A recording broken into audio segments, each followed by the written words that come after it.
sencillo es el oscilador de Lorentz, ¿cierto?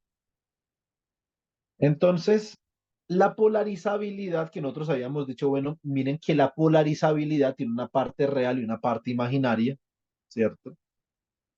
La parte real nosotros la conocemos como una dispersión y la parte imaginaria la conocemos como una forma lorenciana. Lo que yo quiero hacer es hacer un análisis de esas dos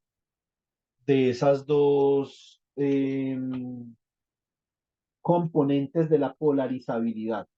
¿Listo?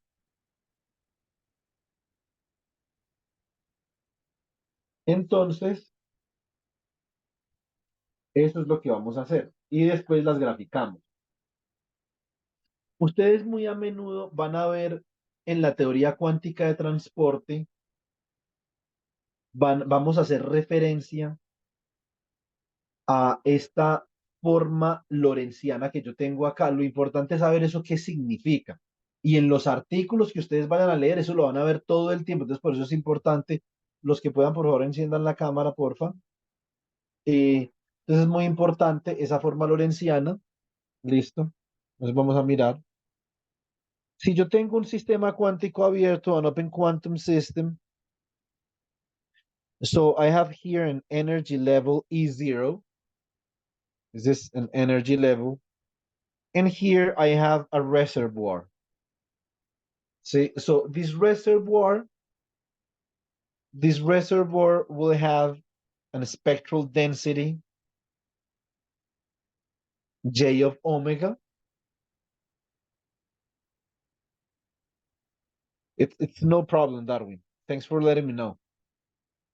Entonces, y yo voy a tener un acoplamiento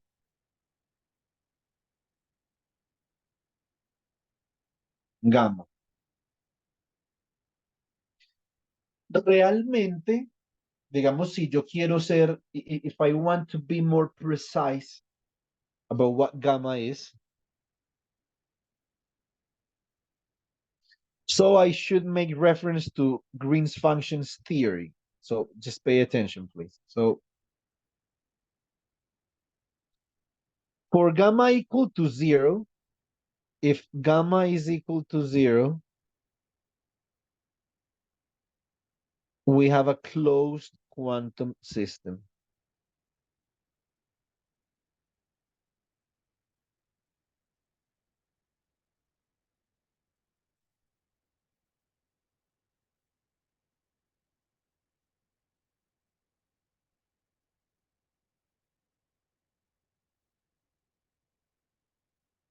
Entonces, for gamma equal to 0, if I want to see the density of states, d of omega, and this is h bar omega. So the energy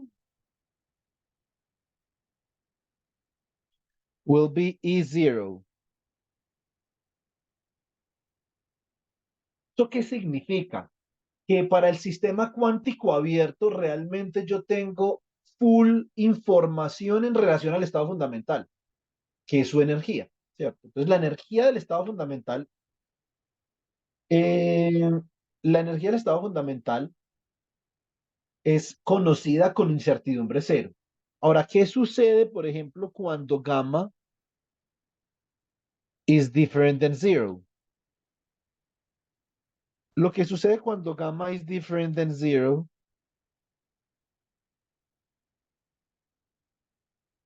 for gamma different than zero, so this is finite coupling, realmente la densidad de estados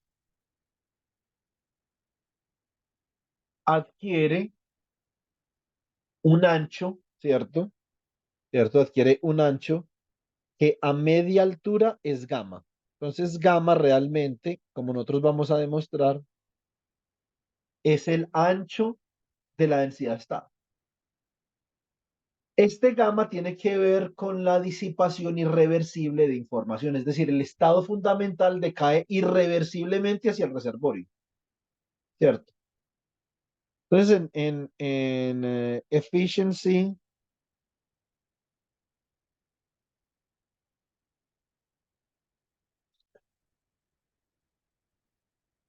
Fluctuations by Peter Hange.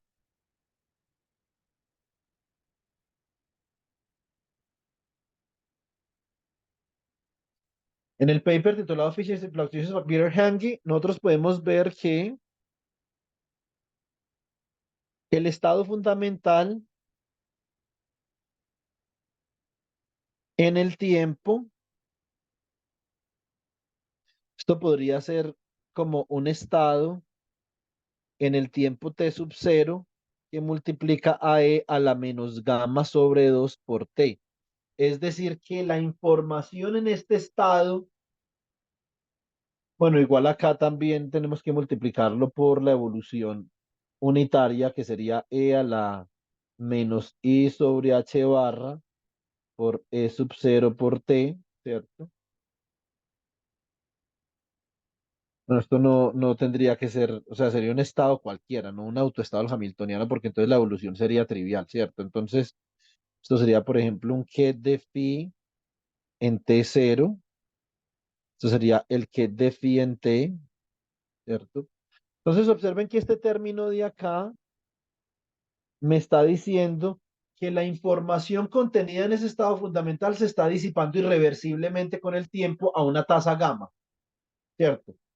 Que es la misma, es el mismo ancho de esta distribución y es el acoplamiento con el reservorio. Entonces, entre más fuerte sea el acoplamiento con el reservorio, más rápida va a ser la escala de disipación de información del estado fundamental hacia el reservorio, ¿cierto? Eso es realmente lo que nos está diciendo la parte imaginaria de la polarizabilidad en el oscilador de Lorentz.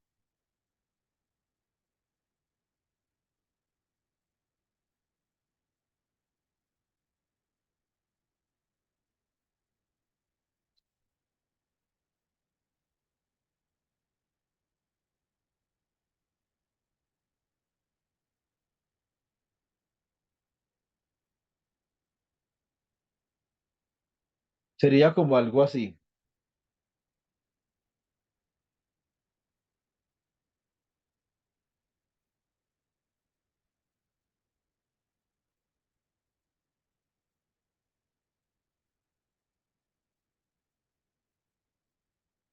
donde las oscilaciones naturalmente están gobernadas por la escala epsilon sub cero, que es la energía de mi nivel, ¿cierto?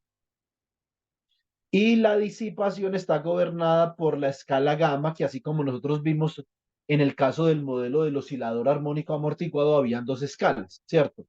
La escala omega sub cero y la escala gamma minúscula. Esto es análogo porque acá tenemos two relevant time scales.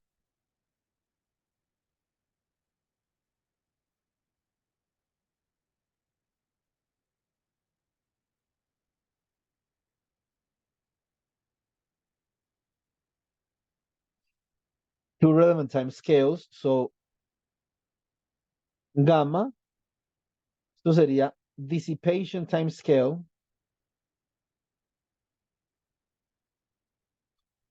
Bueno, o está relacionada con la escala de disipación, porque esto realmente gamma es una energía, ¿cierto? Pero recuerden muy bien que el delta de energía por el delta de tiempo, esto es realmente proporcional a h barra, ¿sí o no? Entonces, por el principio de incertidumbre, acá lo que yo realmente tengo es que esto related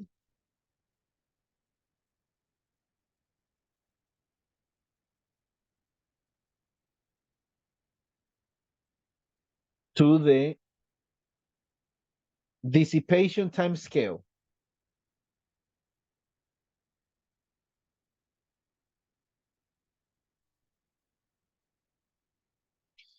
¿cierto? Y epsilon sub cero related to the energy storage time scale. Ahora, en el modelo del oscilador de Lorentz, la polarizabilidad, ¿cierto? Entonces yo voy a llamar este término de acá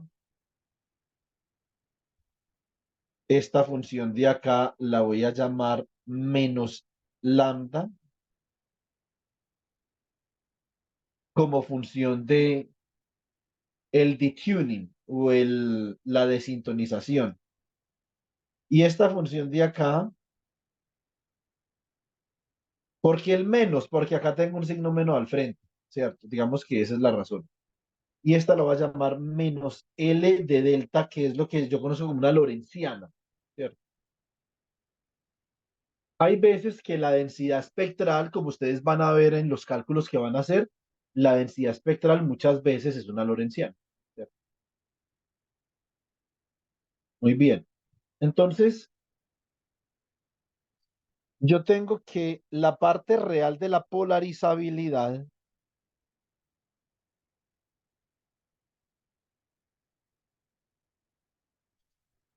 esto es proporcional a lambda de delta, que esto sería menos delta, sobre delta al cuadrado más gamma al cuadrado sobre 4. Entonces, esta es una función que a nosotros nos interesa analizar. Y tanto la parte real de la polarizabilidad como la parte real del hamiltoniano, como la parte real de la densidad espectral, como la parte real de la autoenergía, entonces son importantes por algo, es decir, tienen un significado físico profundo que nos permiten entender qué está sucediendo, ¿cierto?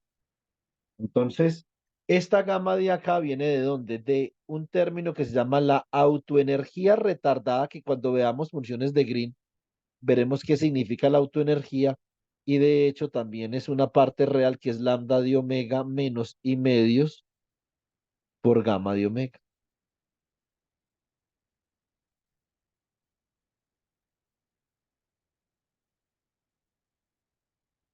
Y tenemos otro término interesante e importante, que es la parte imaginaria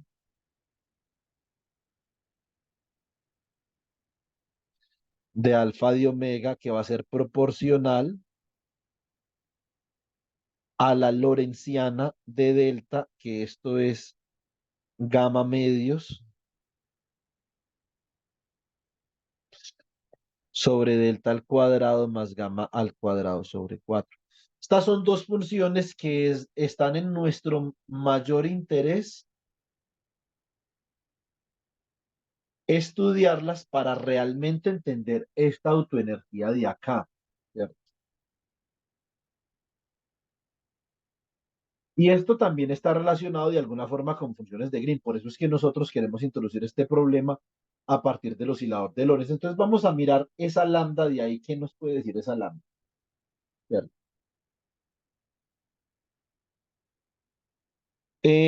Let's consider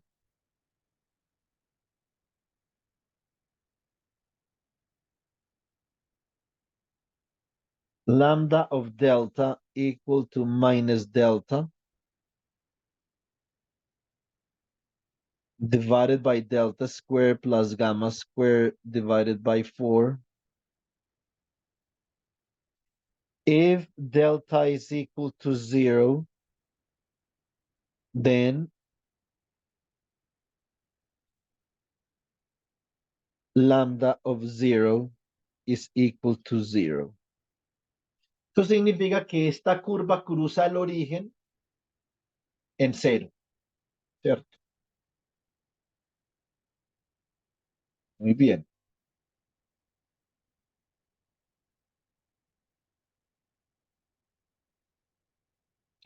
Ahora vamos a derivar esto. Saquemos la derivada de lambda como función de delta con respecto a delta. Igualemos esta vaina a cero, ¿cierto? Muy bien. Entonces, ¿cómo me queda esto? Bueno, esto me queda, voy a utilizar la regla de la cadena, la regla del cociente. Esto sería,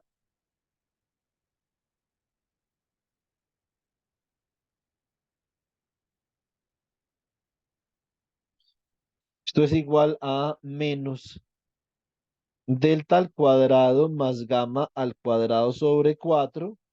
El primer término, el segundo término sería la derivada de este man de acá sería 2 delta, sería menos delta que multiplica a 2 delta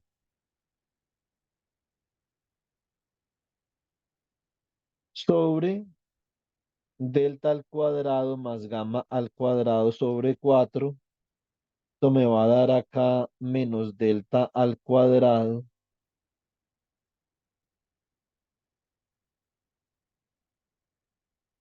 menos gamma al cuadrado sobre 4 más 2 delta al cuadrado dividido delta al cuadrado más gamma al cuadrado sobre 4. O sea que esto me da eh, delta al cuadrado menos gamma al cuadrado sobre 4 dividido delta al cuadrado más gamma al cuadrado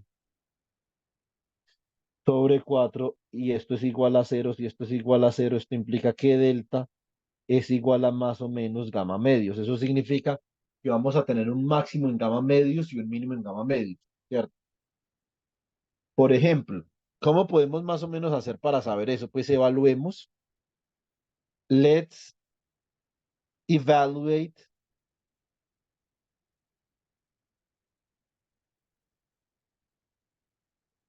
podemos evaluar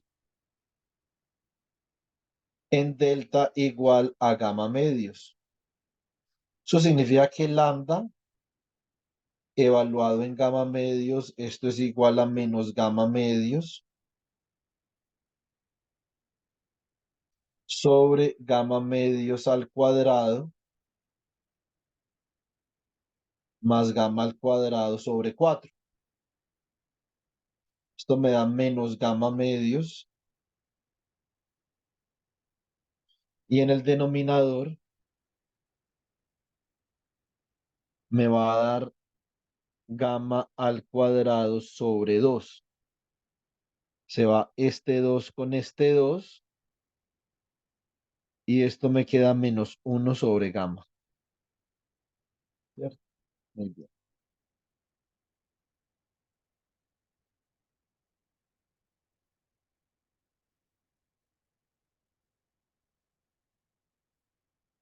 Ahora vamos a mirar, por ejemplo, si lo hablamos en menos gamma medios, let's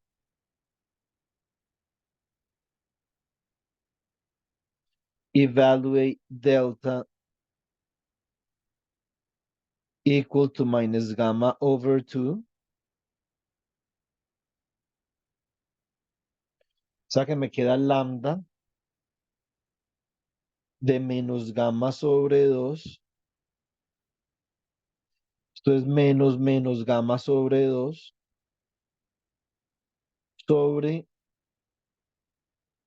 menos gamma medios al cuadrado más gamma al cuadrado sobre 4 y esto es más 1 sobre gamma. Entonces ya sabemos que uno es un máximo y otro es un mínimo, ¿cierto? Si nosotros decidiéramos graficar esta vaina, bueno, para saber un poco más,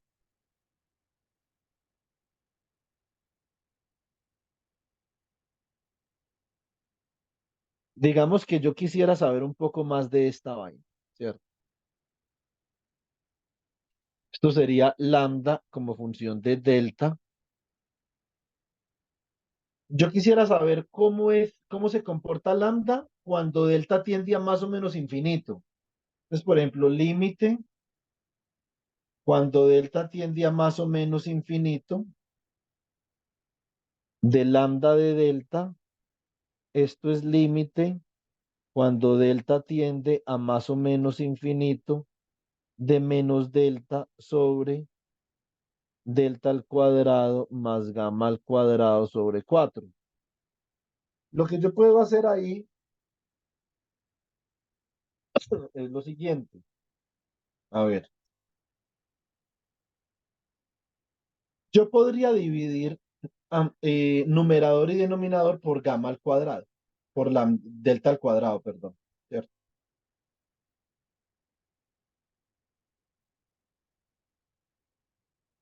Y esto me daría límite cuando delta tiende a más o menos infinito,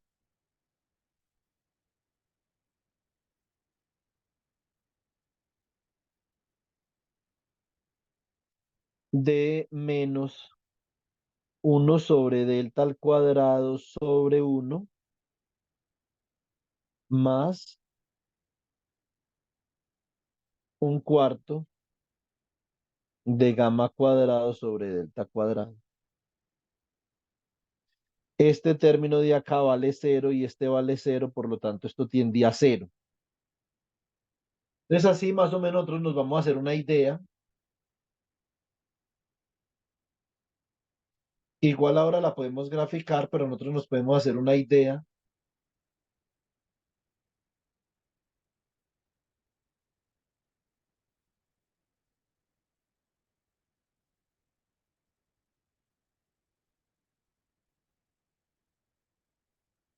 de cómo sería la gráfica de lambda. Cuando yo estoy parado aquí, por ejemplo, en delta igual a menos gamma medios, esto por acá va a tener una altura de 1 sobre gamma.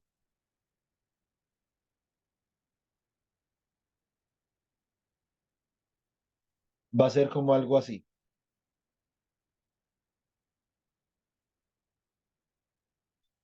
Si estoy en más gamma medios, esto va a tener una altura de menos 1 sobre gamma.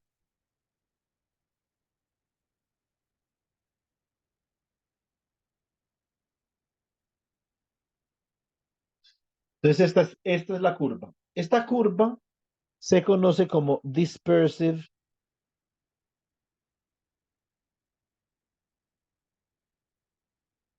line shape. Listo.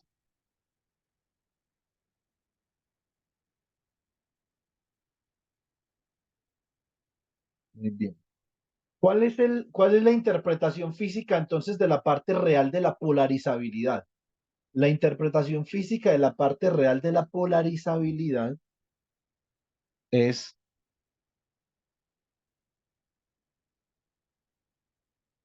the work done by the electromagnetic field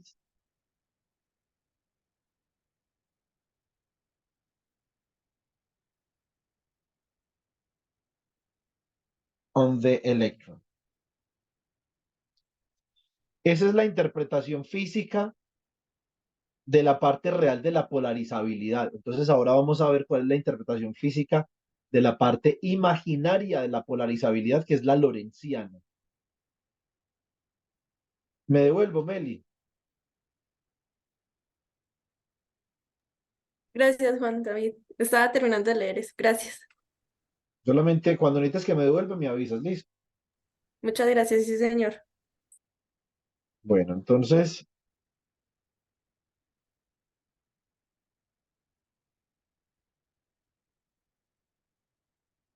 acá tenemos Lorentzian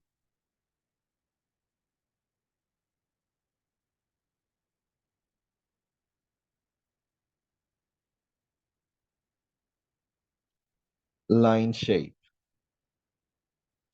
Esto que nosotros, lo que nosotros estamos haciendo es el primer acercamiento que tenemos, el primer acercamiento que tenemos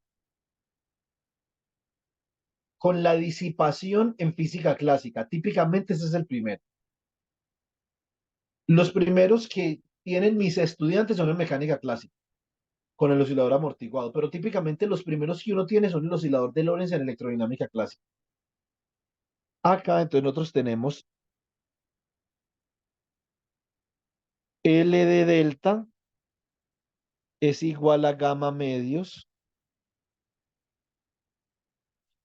dividido delta al cuadrado más gamma al cuadrado sobre 4. Por ejemplo, ¿qué pasa cuando delta es igual a 0? If delta is equal to 0, Lorentzian of delta equal to 0 is equal to gamma over 2 divided by gamma squared over 4. So that means that this is 2 over gamma. ¿Cierto?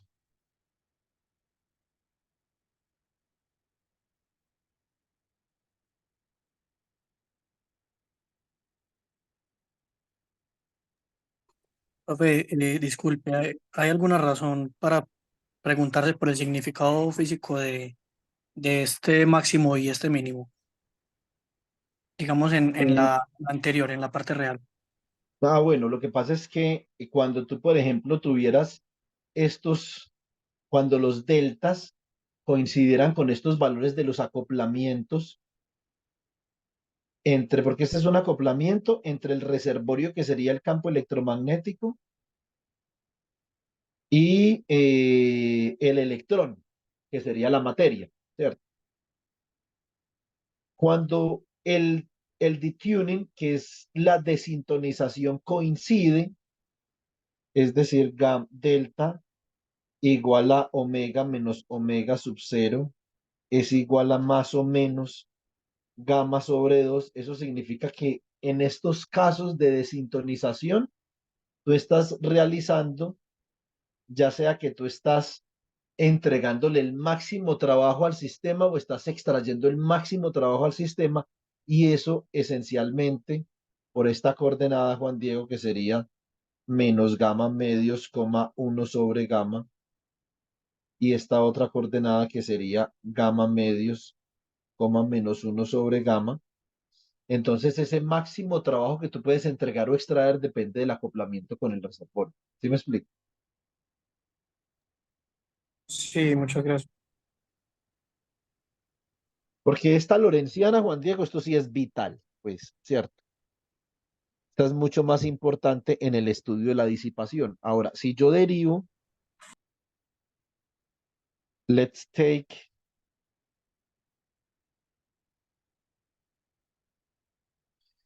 the derivative with respect to zero, sorry, to delta.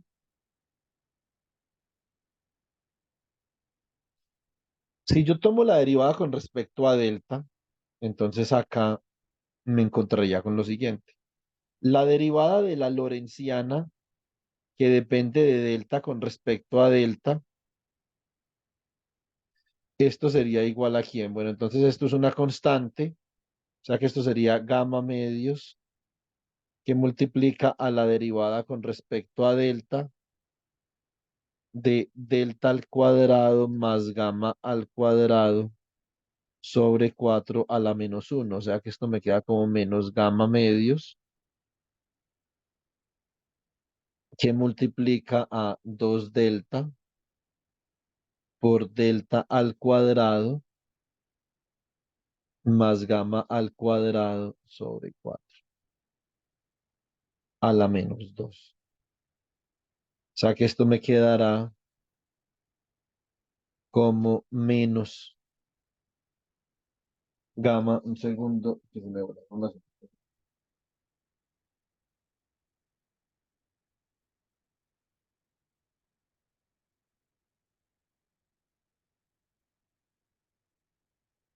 menos gamma por delta sobre delta al cuadrado más gamma al cuadrado sobre 4. Si yo igualo esto a cero, entonces esto implica que yo voy a tener un máximo o un mínimo en delta igual a cero. Y nosotros sospechamos que esto es un máximo, ¿cierto? Porque es en delta igual a cero, esto es 2 sobre gamma, ¿cierto? Muy bien. Yo quisiera saber, por ejemplo, quisiera saber cuál es el valor de que toma delta a la media altura de la Lorentziana. Es decir, según lo que nosotros hemos explorado, aparentemente la Lorentziana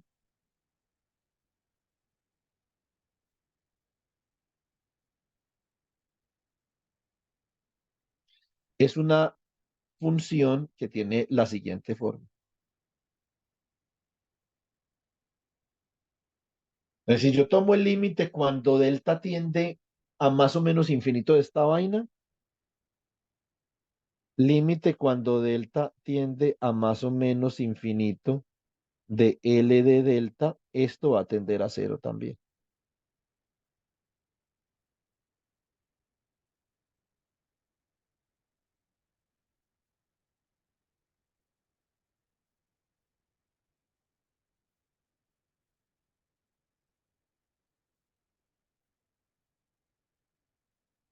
Listo.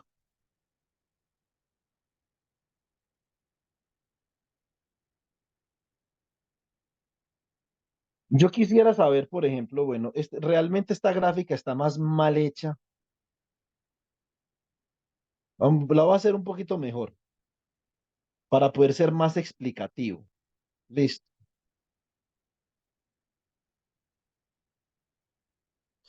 Lo que yo quiero saber realmente, y esto es importante porque yo quiero entender realmente en sistemas cuánticos abiertos, hablando de la autoenergía, por favor, presten mi atención acá, mucha atención. En sistemas cuánticos abiertos, yo quiero entender este acoplamiento gamma de acá, qué es lo que realmente significa y cómo lo puedo medir. Porque yo les digo que eso es el ancho de una distribución, no les estoy diciendo nada, porque eso, aquí, esta distribución puede tener varios anchos. ¿Es el ancho dónde? ¿Es el ancho abajo? ¿Es más arriba? ¿Dónde estoy tomando ese ancho? Entonces, aquí lo que yo quiero considerar, si este punto de acá es 2 sobre gamma,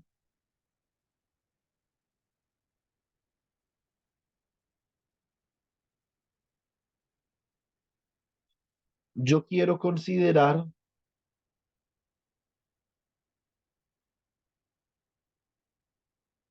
el ancho de esta distribución a media altura.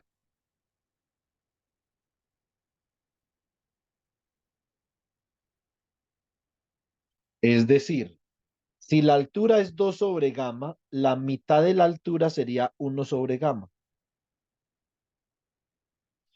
Es decir, que esta recta por acá, esta recta tendría una altura de 1 sobre gamma. Esta sería la lorentziana de delta. Lo que yo quiero saber es cuánto vale ese ancho. ¿Cuál es el ancho a media altura? ¿Cierto? Exactamente. Entonces, para ello voy a proceder de la siguiente manera. Voy a decir que quiero saber cuánto vale delta para L de delta igual a gamma sobre 2 sobre delta al cuadrado más gamma al cuadrado sobre 4 y esto es igual a 1 sobre gamma, que sería la mitad de la altura. ¿Cierto? Bueno, muy bien. Entonces, si multiplico acá, de acá yo obtengo que gamma al cuadrado sobre 2 tiene que ser igual a delta al cuadrado más gamma al cuadrado sobre 4. De acá, delta al cuadrado va a ser igual a gamma al cuadrado sobre 2 menos gamma al cuadrado sobre 4 y esto será gamma al cuadrado sobre 4.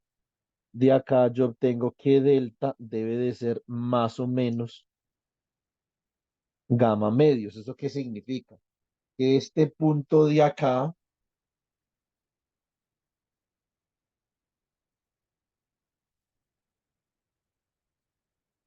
esto es menos gamma medios y esto es más gamma medios, ¿cierto?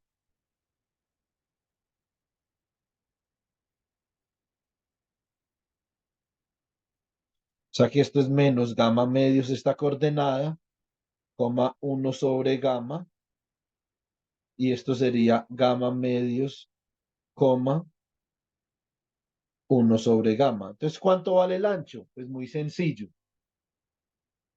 Hay que hacer una resta, ¿cierto? Y el ancho vale gamma. Eso significa que gamma, ojo, gamma es el ancho de la distribución lorentziana a media altura. Eso es lo que es gamma.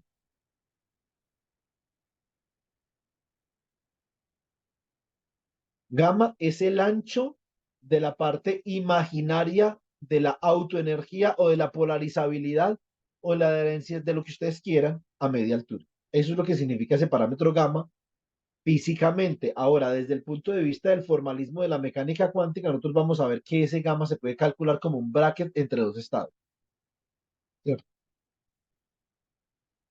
Porque realmente el gamma lo que hace, chicos, es que el gamma representa eh, el overlap o el traslape entre el estado de los electrones en el reservorio y el estado de los electrones en el sistema. Por eso es que es el acoplamiento sistema-reservorio, ¿cierto?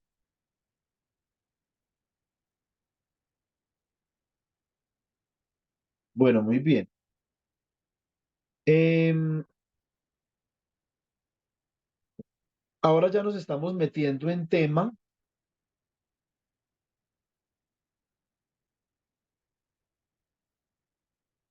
Por favor, bueno, mañana recuerden que habíamos quedado de vernos el jueves en la mañana, entonces mañana madrugamos y nos vemos. Y mañana vamos a ver funciones de Green retardadas. Yo creo que es la clase más importante para poder hacer las tareitas que se vienen. Aprender qué es una función de Green retardada, ¿cierto? Entonces, sí, Pedro Luis, puedes colocarla ahora en el chat, en el grupo de WhatsApp, si eres tan amable. Sí, sí. Entonces, eh, ahora,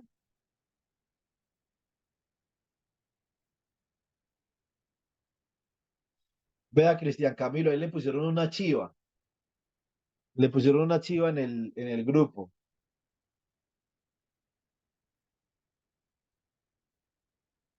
Ahí lo vamos a montar. Lo colocamos ahí arriba con una cobija y una almohada. Vea que eso tiene ahí un techo.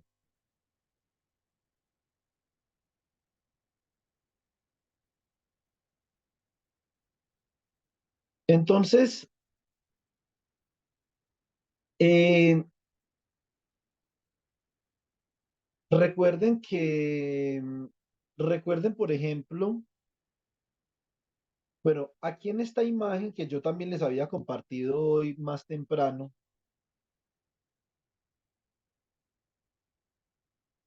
les estoy haciendo un recuento de dónde vienen las funciones de Green. Las funciones de Green vienen de un intento,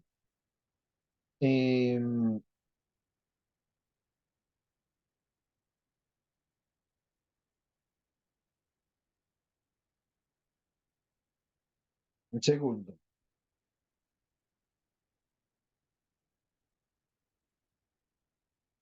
A ver, cuando, cuando nace, comienza a nacer o comienza a emerger la teoría de la electricidad y el magnetismo, yo digamos, si a mí me tienen que, a mí me preguntan, dígame, por favor, deme una fecha del nacimiento de la teoría de la electricidad y el magnetismo, ¿cierto? Yo tengo una fecha. Vamos a ver si ustedes,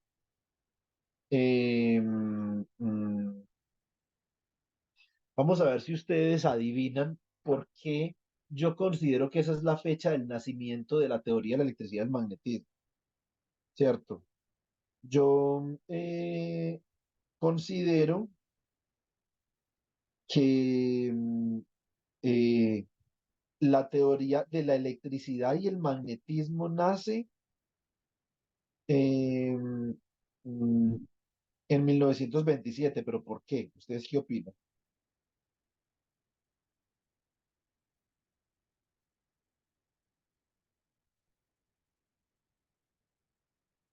¿Qué pasa en 1927 que podría ser particularmente importante?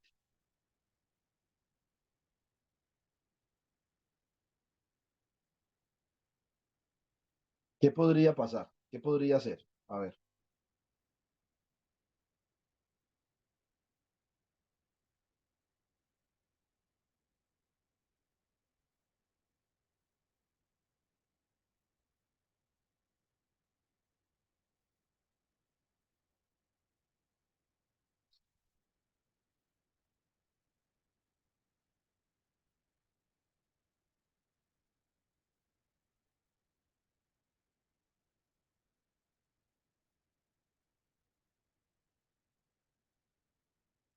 ¿Qué se publicó en 1827? Algo que uno diga, fue pucha, o sea, eso cambió la historia de la humanidad, la partió en dos, porque es que realmente hasta 1827 todavía no se había formalizado el concepto de electricidad y magnetismo. Habían nociones, ¿cierto?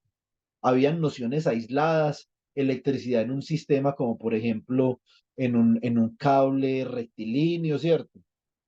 En una espira de corriente, pero hubo algo en 1827 que marcó la diferencia. No, las ecuaciones de Maxwell-Christian son de 1864, o sea, bastante, bastante después.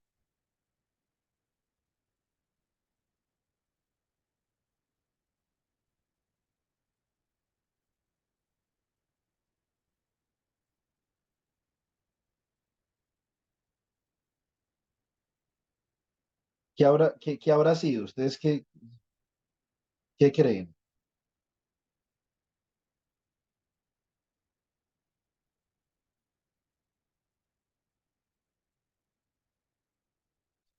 ¿Qué se publica en 1827? ¿Alguien tiene alguna idea?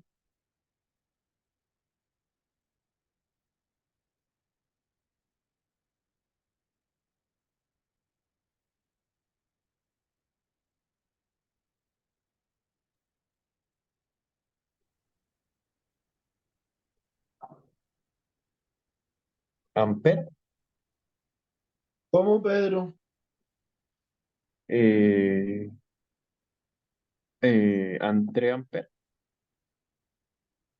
André María Amper, exactamente. En André María Amper. 1827, André María Amper publica un ensayo. Yo, de hecho, por ahí tengo, o sea, yo no sé si yo tendré, regálame un segundo, yo miro, a ver si en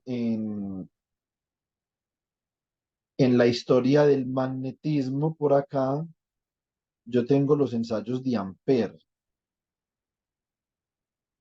No, no tengo, bueno, tengo algunas figuritas de los ensayos de Amper, son muy chéveres.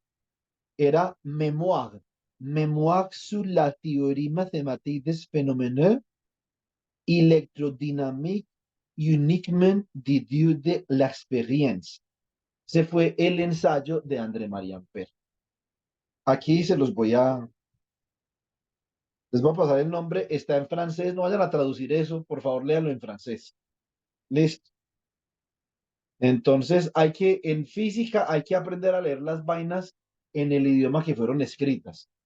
Y en esa época, no solamente que otro francés fue importante de la época en la electricidad y el magnetismo, ¿quién recuerda? Yo les enseñé electrodinámica.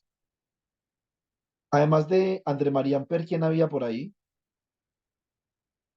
Habían dos muy importantes franceses también. ¿Quiénes fueron?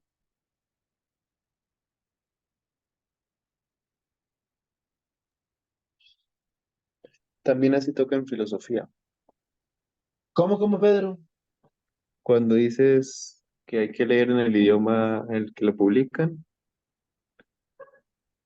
también así es en filosofía. Sí, o sea, eso preferiblemente en las ciencias duras debería de ser así. Y la filosofía, pues, es la madre de las ciencias duras, ¿cierto? Entonces, mémoire sur la théorie mathématique, memoria de la teoría matemática, des phénomènes électrodynamiques uniquement déduits de l'expérience. Eso es de los fenómenos electrodinámicos deducidos únicamente de la experiencia. ¿Qué es lo que nos está diciendo ahí el ensayo de André María Ampère? Lo que nos está diciendo en el ensayo de André María Ampère es que la electrodinámica no es una teoría matemática, es una teoría ¿qué? ¿O es una ciencia qué? No es una ciencia teórica, la electrodinámica es ¿qué? Fenomenológica. Fenomenológica, muy bien. Es solamente, muy bien, David. Es sola, única y exclusivamente fenomenológica. Ahora, que esa fenomenología requería una descripción matemática, pues naturalmente que sí. Y obviamente ya, digamos, André María Ampère fue una de las primeras personas porque observen cómo comienza esto. ¿Cómo comienza el título? Mémoire, una memoria sur la théorie mathématique, ¿cierto? ¿De qué? De la teoría matemática, es decir, Ampère le estaba dando un lenguaje matemático como lo que nosotros hemos hecho con la mecánica cuántica, que hemos repasado su estructura formal como un lenguaje que fue postulado por Paul Dirac y por John von Neumann. Entonces, André Marie Ampère le estaba dando cimientos matemáticos a la teoría de la electricidad del magnetismo. Tiene razón David. Yo les pregunté por otro físico francés, entonces David menciona a Pierre-Simon Laplace, ¿cierto? Lo que pasa es que le faltó lo de Pierre-Simon, pero igual yo entiendo que es Laplace, Pierre-Simon Laplace, ¿cierto? Entonces, y también les faltó Siméon Denis de Poisson, otro, o sea, los franceses tuvieron una escuela de matemáticas, chicos, como yo, maravillosa. Está, nos falta, por ejemplo, Joseph Louis Lagrange, ¿cierto? Y hay otros matemáticos muy interesantes de la época de Ampère que hay que Jacobi, revisar un poco, como Pedro. Jacobi. Jacobi era francés, no era inglés. Ah, pero digamos, está en la misma época, ¿no? Ah, sí, sí, sí. Ah, pero Fresnel era físico. Fresnel no era matemático, era físico. Entonces, y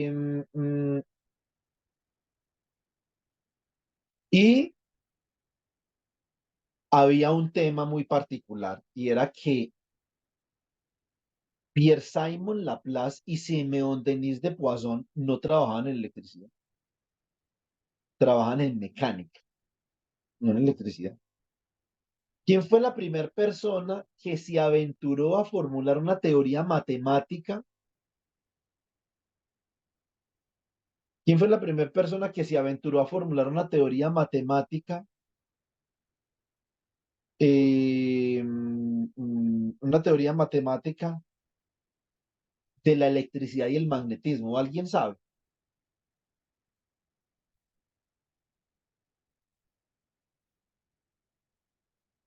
Ampère comenzó a formalizar la teoría matemática de la electricidad y el magnetismo. Sí, había una formalización. Más sin embargo, un aspecto que todavía faltaba dentro de lo que planteaba Ampère, que era muy importante, era una teoría general para Gauss. determinar la relación entre los campos, la relación para determinar la dinámica espacial de los campos eléctricos y magnéticos. Eso Ampère todavía no lo había tocado. ¿Qué dijiste tú, Pedro? Lo que tú dijiste, formalizar la teoría electromagnética. Sí, la teoría de la electricidad y el magnetismo. ¿Dónde se comenzó a formalizar? Porque Gauss, Pedro, recuerda que Gauss tampoco trabajó No, en electricidad. sí, sí, sí. Gauss trabajaba en mecánica, particularmente en el flujo del campo gravitacional a través de elipsoides. Ese era el trabajo de Gauss. Ahora, habían personas importantes como Pierre-Simon Laplace,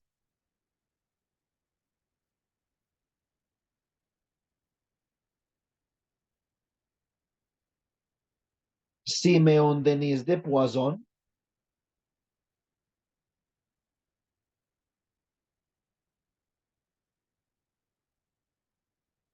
y Carl Friedrich Gauss, ¿cierto?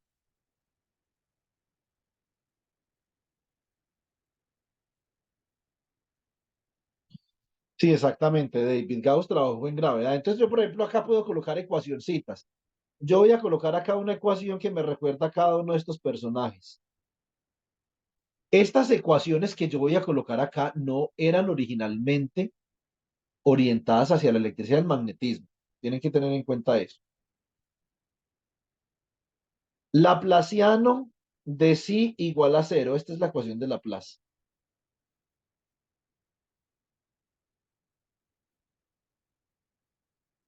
Si alguien me va a preguntar eso, ¿por qué se llama Laplaciano? Por favor, piénselo dos veces. Listo. Muchas gracias. Entonces,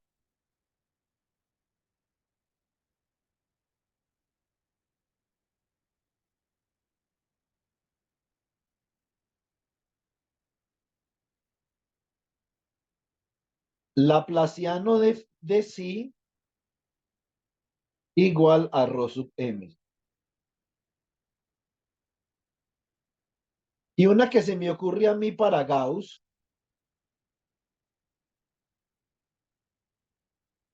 es phi No, pero igual a la ecuaciones, integral doble sobre S cerrada de un campo F producto punto con diferencial de superficie. ¿Cómo dices, Pedro?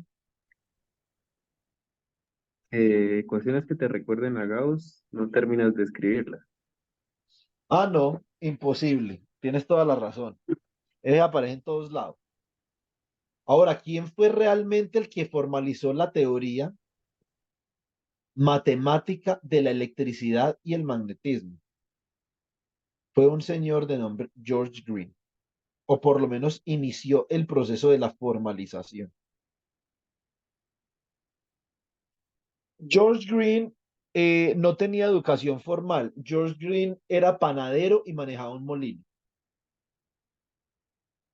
Em, él era panadero y manejaba un molino y publicó un ensayo, más que todo como para pasárselo a los amigos. Él seguía en el cuento del molino, de ser panadero, y aprendió en la biblioteca de Nottingham, él era de Nottingham, aprendió en la biblioteca de Nottingham a manipular el cálculo con vectores. Y de hecho George Green después fue profesor de la Universidad de Cambridge, no sé si sabían eso. Fue profesor de la Universidad de Cambridge porque un profesor se lo llevó para Cambridge después de que publicó ese ensayo. Entonces, pero nunca Hacer volvió a pan. publicar nada tan importante como ese ensayo. Cuando fue profesor de Cambridge, nunca publicó nada como ese ensayo. Como Pedrito. Se lo llevó a hacer pan. Pues no, no sé si hizo pan en Cambridge, pero era profesor de matemáticas, ¿cierto? Entonces, George Green escribió entonces Mathematical Analysis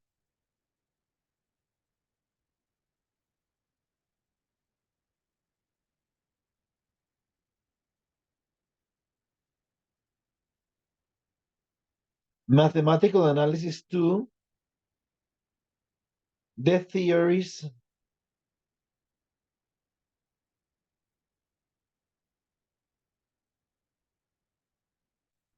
of Electricity and Magnetism.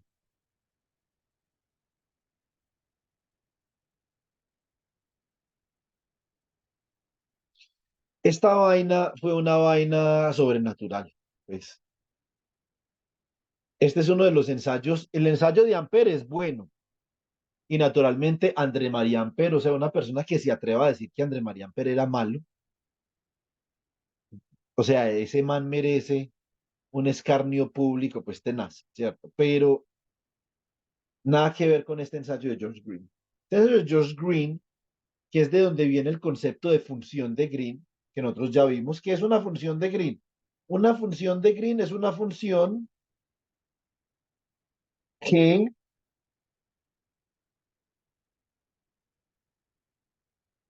depende particularmente, por lo menos en el caso estacionario, de la diferencia de posiciones,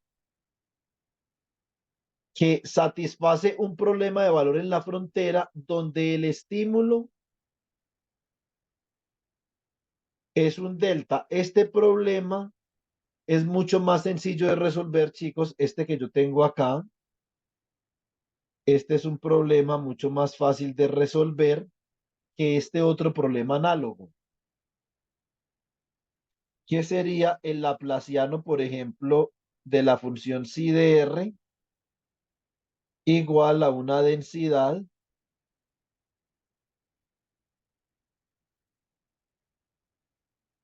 Roder, ¿cierto? Ahora, yo resolviendo lo que George Green encontró a través de una serie de formulaciones teóricas que a la postre se llamaron el primer teorema y el segundo teorema de Green, ¿cierto? First and second Green's theorem. Vamos a colocar por acá.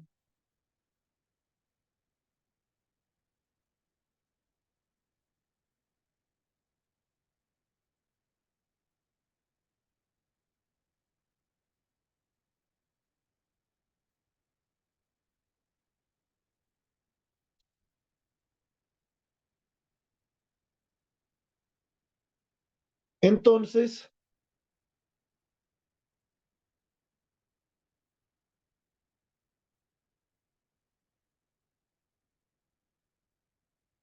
a partir del primer y del segundo teorema de Green, si yo conozco la función de Green,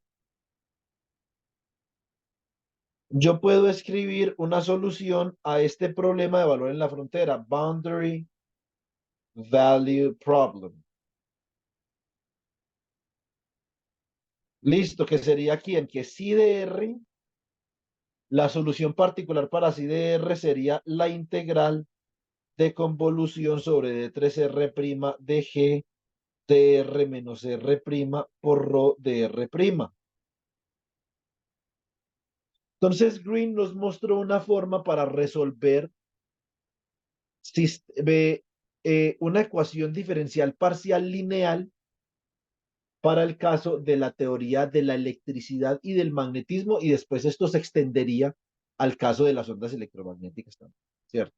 Ahora, esto es en el caso estacionario, ¿cierto?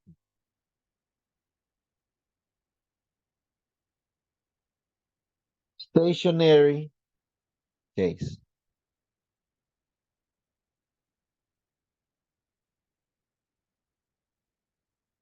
En el caso estacionario, realmente nosotros lo podemos formular así, ¿cierto? En el caso dinámico, tenemos que comenzar a hablar de un concepto que mañana vamos a elaborar ampliamente sobre eso. En la mañana, de verdad, mañana es mañana noche, en la noche ya vamos a hacer una aplicación particular a la mecánica cuántica. Vamos a ver cómo podemos extrapolar lo que sabemos de funciones de Green, cómo nos lo llevamos para mecánica cuántica. Eso es lo importante. Porque Cuando ¿será que dices, la función de Green tiene algún contexto en la mecánica cuántica? Lean la introducción que yo les mandé, ¿cierto? Entonces ahí se van a dar cuenta. ¿Cómo dices, Pedro? sí, te quería hacer una pregunta que me surgió a través de la lectura de la imagen que compartiste. Eh, Sí. yo tengo la impresión de que los físicos de altas energías trabajan más con la figura del lagrangiano y en materia condensada con el hamiltoniano. Digamos, ¿cuál es la razón para eso? No, nosotros en O materia condensada, de hecho, trabajamos con las dos. Lo que pasa es que el lagrangiano lo utilizamos mucho más cuando estamos en contextos en donde queremos considerar todo el mapa de simetrías. Bueno, la razón, Pedro, es la siguiente. La razón, Pedro Luis, es que el lagrangiano, a pesar de que no tiene una interpretación física clara, eh, el lagrangiano mm,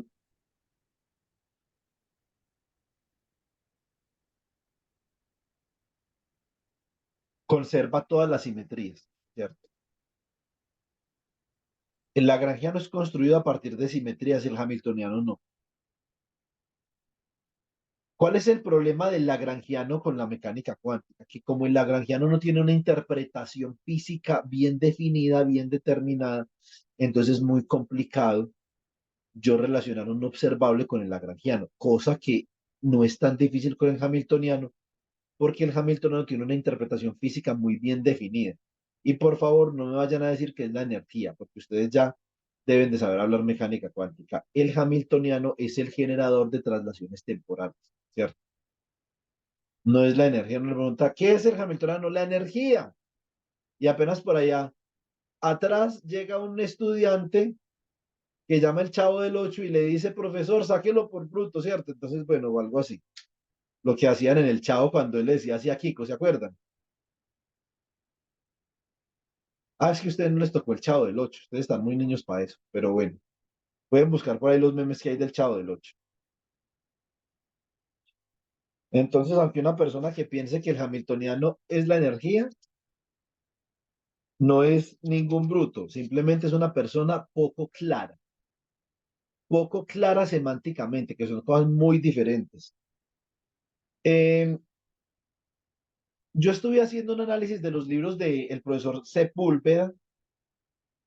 Eh, yo ampliamente no recomiendo el libro de física matemática de Sepúlveda. Un no es un no, ¿cierto? Y yo también lo estuve mirando con Melissa. Yo no sé si ese día Juan Diego estaba con nosotros o alguien estaba con nosotros. Estábamos Melissa, yo y alguien más. De pronto Santiago, no recuerdo. Ahora, lo que yo sí puedo hacer para ustedes que tienen que afrontar el curso de electrodinámica todavía con el profesor Edilson, es que sí les puedo recomendar el libro, vea que lo compré para mi biblioteca, el libro de electromagnetismo del profesor Alonso Sepúlveda. Eso no es para que basen su conocimiento sobre el libro del profesor Alonso Sepúlveda, porque tampoco, pues, ¿cierto? Pero el libro del profesor Alonso Sepúlveda, yo les recomendaría, por ejemplo, que comenzaran el capítulo 2 para que se hicieran como una idea sobre funciones de Green. Tiene algunas cositas chéveres de funciones de Green, tiene algunas funciones de Green calculadas y después del capítulo 2 les recomiendo que pasen al capítulo 4 que son las ecuaciones de Laplace y las ecuaciones de Poisson, ¿cierto? Esto sería algo muy básico que uno tendría que saber sobre electrodinámica clásica, lo más básico. Después, eh, naturalmente, digamos, el profesor Alonso, que en paz descanse, él hace un esfuerzo para introducirnos los otros fenómenos electrodinámicos con algunas referencias a funciones de Green, ¿cierto? Obviamente, esto es algo muy introductorio, lo que hace Alonso, ¿cierto? Si ustedes quieren de verdad tener el sartén por el mango en funciones de Green, bueno, ahí yo tengo varios libros, pero como para no irlos a asustar de a mucho, les puedo recomendar el libro de Walter Greiner. Listo. Y lo que vamos a hacer en el resto de esta clase y el día de mañana, les voy a decir dónde está. ¿Ok? Vamos a trabajar. Yo del libro de Alonso Sepúlveda no trabajo, ¿cierto? Eso seguro, pues. ¿Por qué? Porque el libro de Alonso Sepúlveda es esencialmente es una copia del libro de Jackson, pues, una copia chiquita del libro de Jackson, ¿cierto? Entonces, y esa vaina, yo estoy escribiendo un libro de funciones de Green. El libro mío de funciones de Green es un libro inédito, o sea, no existe, el libro que yo voy a escribir no existe en ningún lado. Hace parte de mi repertorio como experto en funciones de Green. Eh, y eso es lo que yo creo que uno debería hacer con un libro. Ahora, eh, en el libro de Walter Greiner, que tampoco hay otro libro en el mundo como el de Walter Greiner, ¿cierto?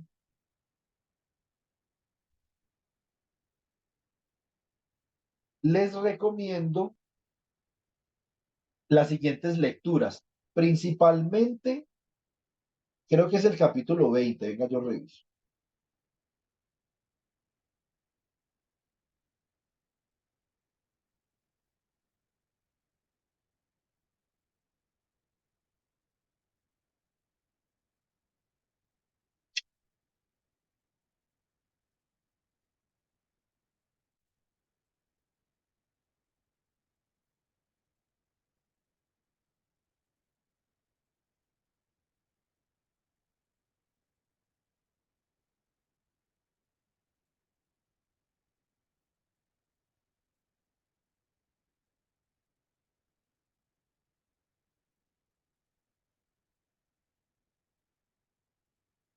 Sí, les recomiendo el capítulo 19 y el capítulo 20.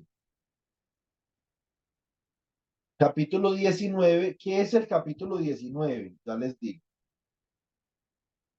El capítulo 19 es ondas de luz. ¿Listo?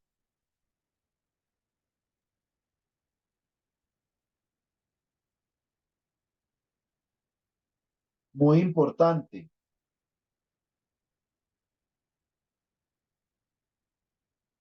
Hay algo de variable compleja que tienen que saber hacer. Si no saben hacerlo, por favor hablen conmigo o hablen con el profesor Edilson para pedir una asesoría en variable compleja. ¿Listo? Y el capítulo 20 es cargas móviles en el vacío. ¿Ok?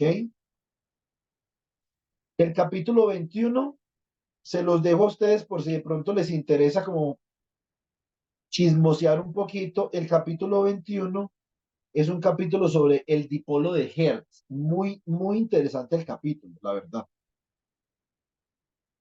Es una lectura muy rica y hasta ahí, esos 3 capítulos.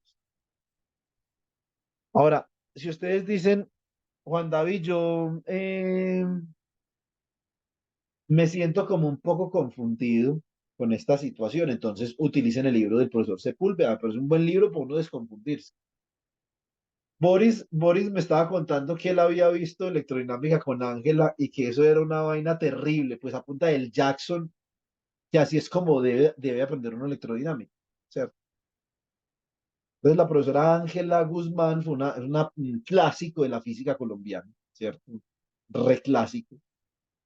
Una profesora que ha sido profesora de todo el mundo, pues, ¿cierto? Entonces, no de la generación de nosotros, es que aunque el profesor Boris no parece, el profesor Boris es 20 años mayor que yo. Entonces, eh, mm, y, y mm, de hecho, la profesora Ángela Guzmán es profesora de esa generación, o sea, no le tocó a Edilson ni a mí, nos tocó, ¿cierto? Pero la profesora Ángela Guzmán, creería yo, que es una de esas personas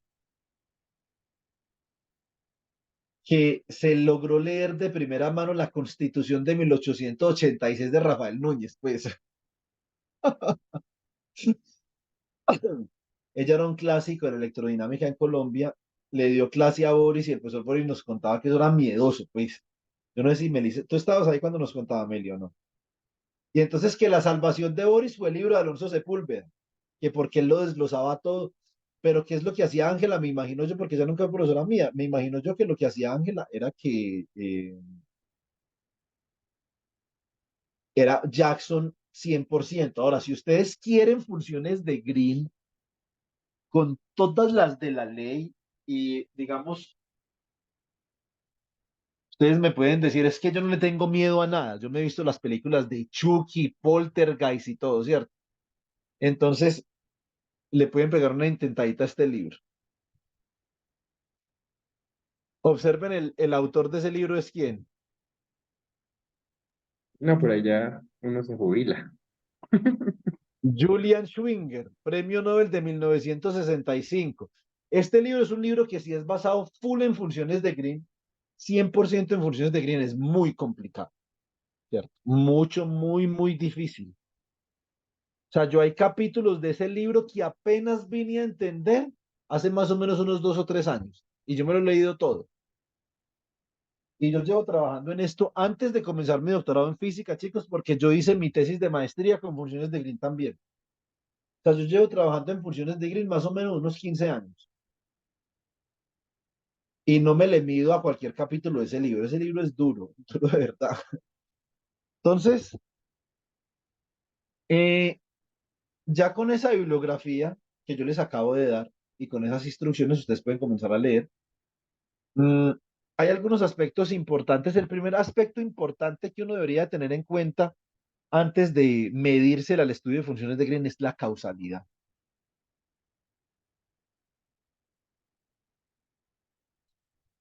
¿Cuál libro, David?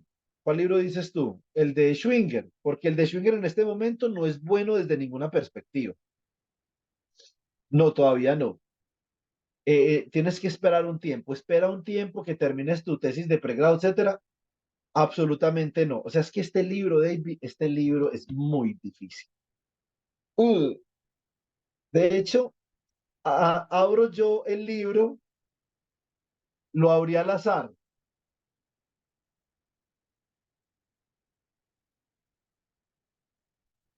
sea, este libro tiene funciones de Green en todo lado. Ugh. Ugh. Pero es bastante interesante, pues a uno que le gusta esto, ¿cierto?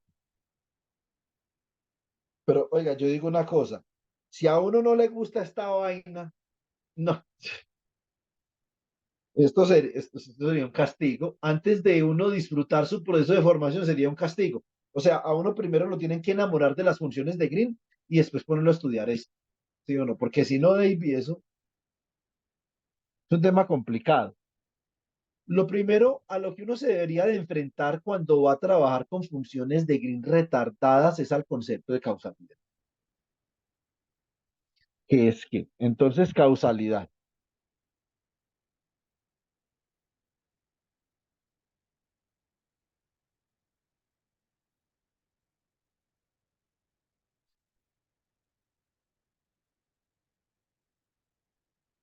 The consequence of a cause always arrives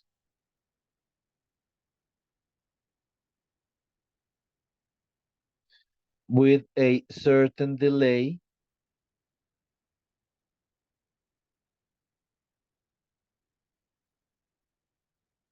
of specified nature. A mí me gusta hacer, como para explicar el concepto de causalidad, me gusta de alguna forma hacer referencia a una situación política que vivió el país en la época cuando el señor Álvaro Uribe era presidente. Eh, los que escuchan este video, quiero aclararles una cosa, yo no soy uribista, ¿cierto?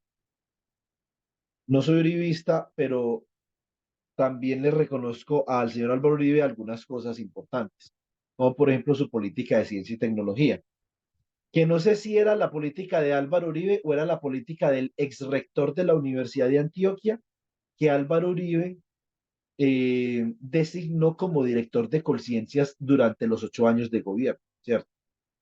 Por lo menos Álvaro Uribe fue una persona que tuvo la sagacidad de mantener a ese ex rector, creo que era Jaime Gaviria Cuartas, que era el, no recuerdo bien, pero algo así, pero un tipo seguramente brillante como director de conciencias, brillantísimo, pues. Hay cosas que le reconozco, pero en general yo creo que Álvaro Uribe en su gobierno nos ha dejado una herencia que a nosotros los colombianos nos ha procurado mucha vergüenza, ¿cierto? Entonces, una herencia vergonzosa la que nos ha dejado el señor Álvaro Uribe.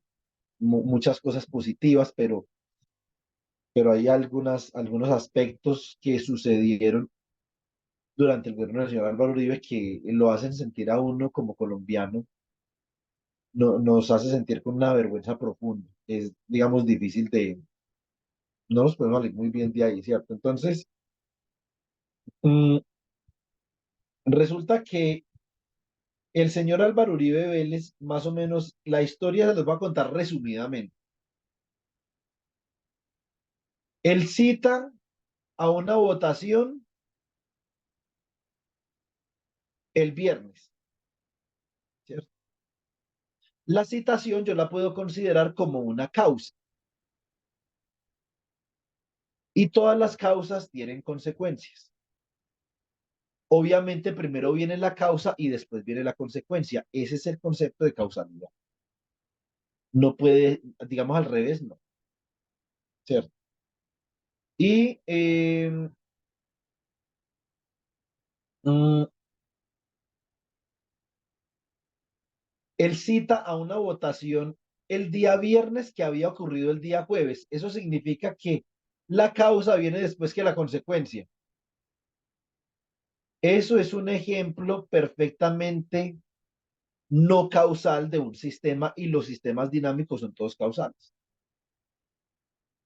Tiene que ser, digamos que a mí la historia me impresiona como un poco, porque el señor Álvaro Uribe es una de las pocas personas en la historia de la humanidad que ha logrado realizar un sistema no causal. O sea, tiene que ser uno muy crack para poder hacer eso, pues, ¿cierto? Entonces, definitivamente los políticos colombianos quedan plasmados en la historia de la humanidad por sus antigestas, ¿cierto? Entonces, esa fue una. Ahora, si yo quisiera, por ejemplo, gráficamente describir la causalidad, entonces causality,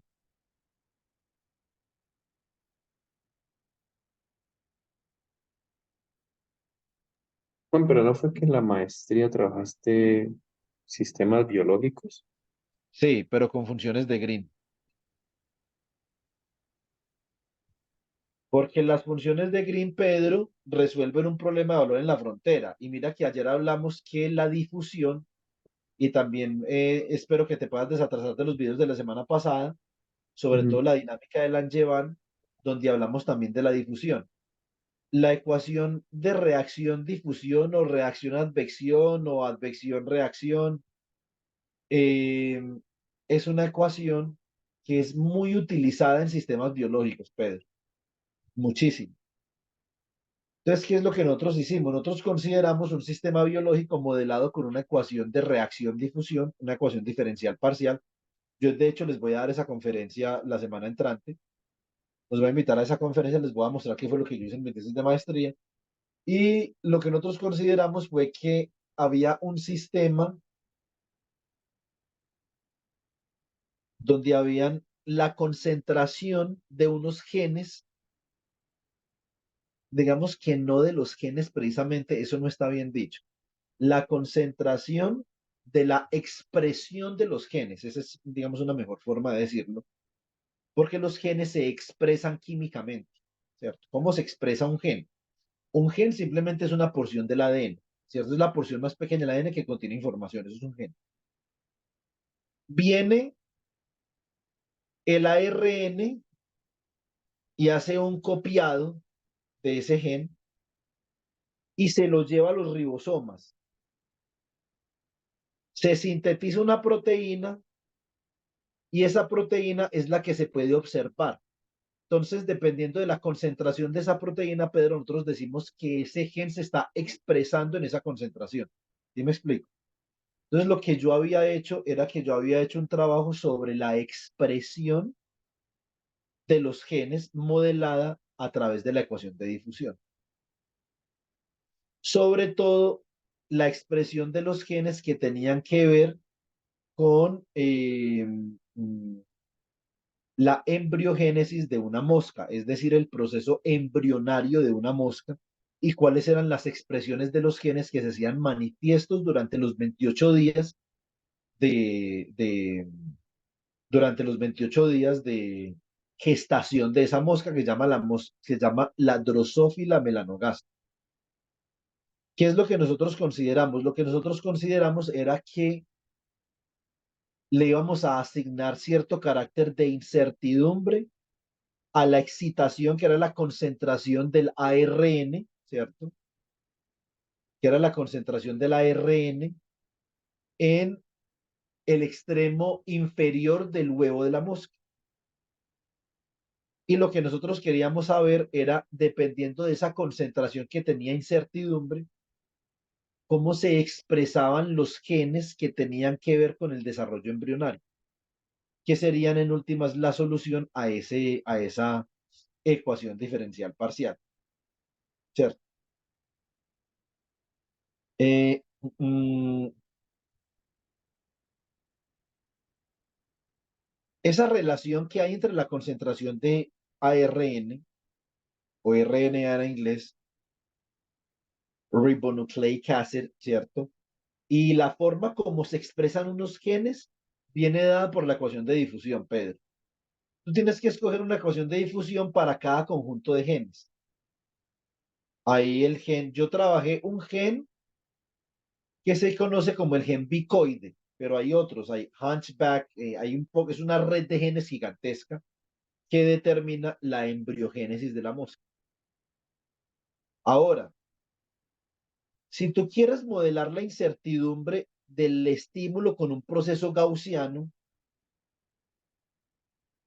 lo que necesitas es lo siguiente. Necesitas especificar la función de covarianza. Por necesito que te veas los videos porque este es un tema del que quiero hablar contigo en Pereira. A ver si de pronto te gusta para poderte conectar con las personas que trabajan con esto. Entonces espero que te puedas ver esos videos. Necesitas para un proceso gaussiano, los procesos gaussianos modelan datos, pero necesitas entregarle al proceso gaussiano una función de covarianza. ¿Qué es la función de covarianza? La función de covarianza, Pedro, esencialmente te dice a ti cuál es la variabilidad de los datos que tú tienes, ya sea en el espacio o en el tiempo. ¿Cómo fue que nosotros construimos la función de covarianza? La construimos con funciones de Green. ¿Con qué función de Green? Con la función de Green asociada a la ecuación diferencial parcial de difusión-reacción. ¿Sí me explico? Digamos, ese fue más o menos como el proceso de construcción del modelo en el sistema biológico que estábamos trabajando. Fue algo que honestamente, yo lo disfruté mucho, lo disfruté muchísimo. Me pareció maravilloso porque a mí me encantaba la biología desde niño. También quise ser biólogo durante un tiempo y me gustaban mucho las matemáticas. Yo ahí quedé como, mejor dicho, ahí quedé preciso pues en el punto. Algo parecido a lo que me imagino que debe estar pasando Melissa, que le gusta la biología, estudió biología, es una excelente física teórica, le gusta el lápiz y el papel, ¿cierto? Entonces, si la biología cuántica le va a proveer, le va a suministrar, digamos, un objetivo importante en cada una de las áreas que ella disfruta. Y eso es lo que toda persona debería buscar, algo que realmente disfrute. Voy a hacer una gráfica sobre cómo de alguna forma podría entender yo la causalidad, ¿cierto? ¿Cómo entiendo la causalidad? Bueno, la causalidad yo la puedo entender así. Supongan ustedes que ustedes tienen un sistema dinámico. Entonces, les voy a dibujar el sistema dinámico de esta forma. El sistema dinámico va a ser como una cajita. Y esta cajita va a tener acá una función g de omega, que es la función que caracteriza las escalas de tiempo de la respuesta a ese sistema. Este sistema va a tener un estímulo que lo voy a llamar, el estímulo lo voy a llamar x de t. Y va a tener una respuesta que la voy a llamar y de t.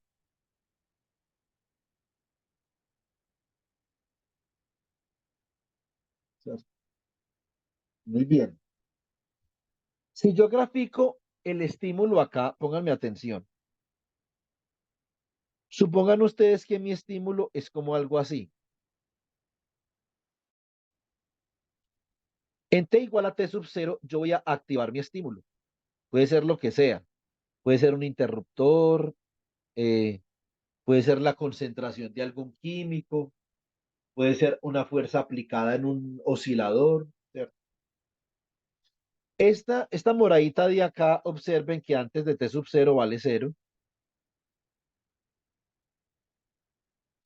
Y después de t sub 0 vale 1.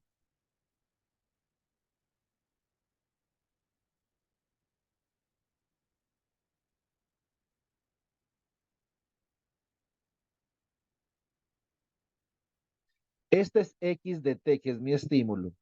La teoría de la causalidad me dice a mí que antes de t sub 0, mi sistema físico no puede responder.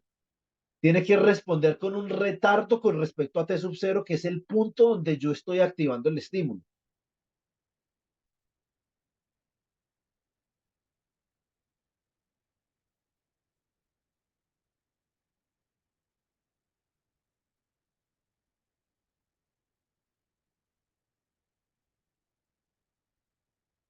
Y resulta que esta blanca de acá va a ser la respuesta de mi sistema y de t.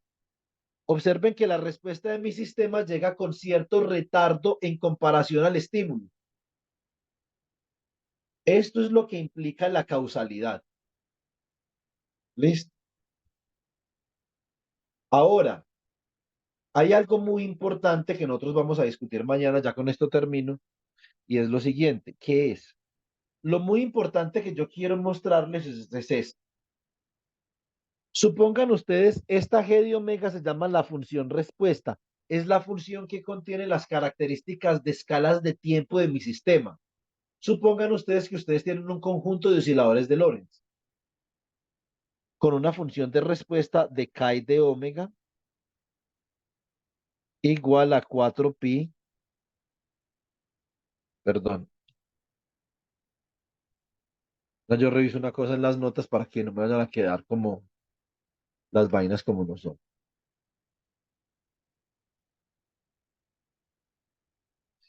Exactamente. Omega sub p, que es la frecuencia de los plasmones, dividido 4pi, ¿cierto? Entonces acá voy a colocar la suma sobre m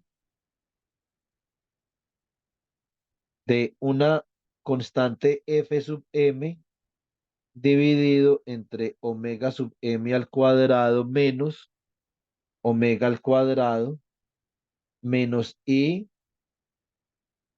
omega por gamma, ¿cierto? Observen una cosa. Esa función respuesta que yo tengo ahí se parece muchísimo, chicos, si nosotros vamos y revisamos como cuando habíamos derivado la función respuesta del oscilador de Lorentz.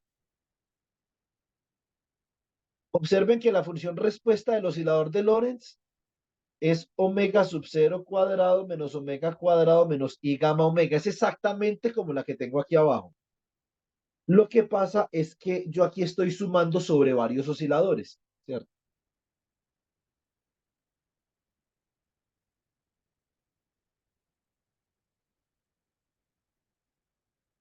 A set of Lorentz oscillators.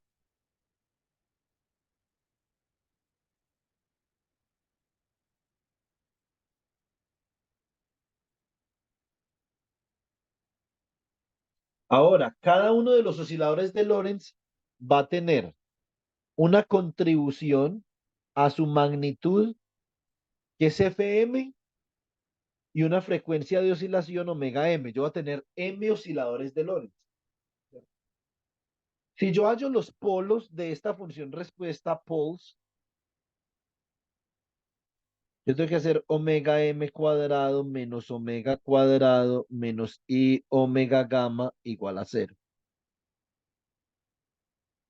De acá yo tendría que omega cuadrado menos i o más i omega gamma menos omega sub 0 cuadrado es igual a 0. Si ustedes analizan esta situación bien, se van a dar cuenta de lo siguiente. Esto sería menos i gamma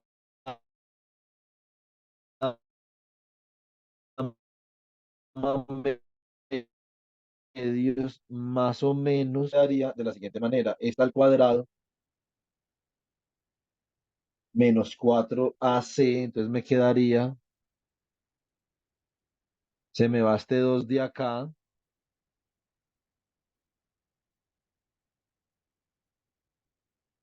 y me quedaría la raíz cuadrada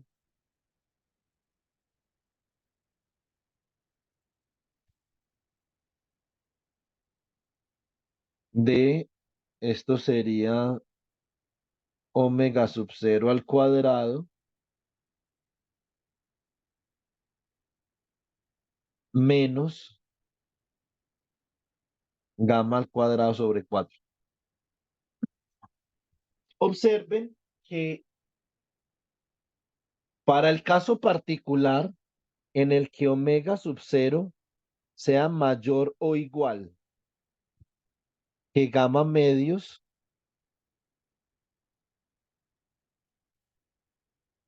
esta función respuesta de este sistema, que es un conjunto de osciladores de Lorentz, siempre tiene una parte imaginaria negativa. Eso es fundamental para la causalidad. Entonces, causal response functions have poles in the semi-negative complex plane.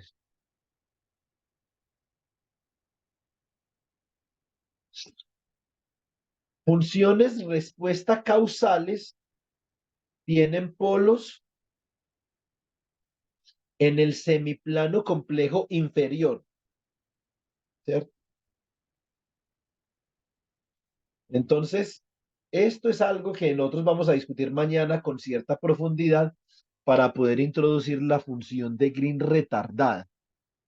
Y después vamos a mirar por qué la función de Green retardada se escribe como se escribe en mecánica cuántica, no sin antes haber demostrado las relaciones de Kramer y Kronig, que son restricciones que debe de cumplir una función respuesta debido a la imposición de causalidad.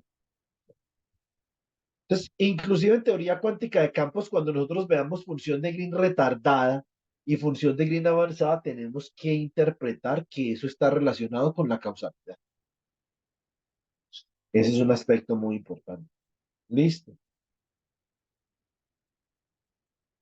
Bueno, eh,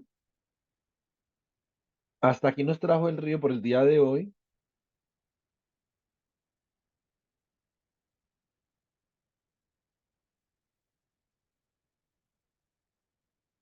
Eh, un segundo, bueno,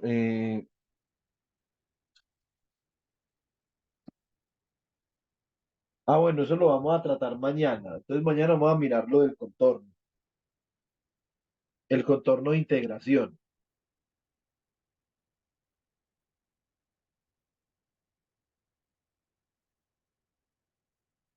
Igual el contorno de Feynman es un poco diferente, ¿cierto? Pero pues mañana podemos hablar de eso un poquitico. De hecho, creo yo que sería algo positivo.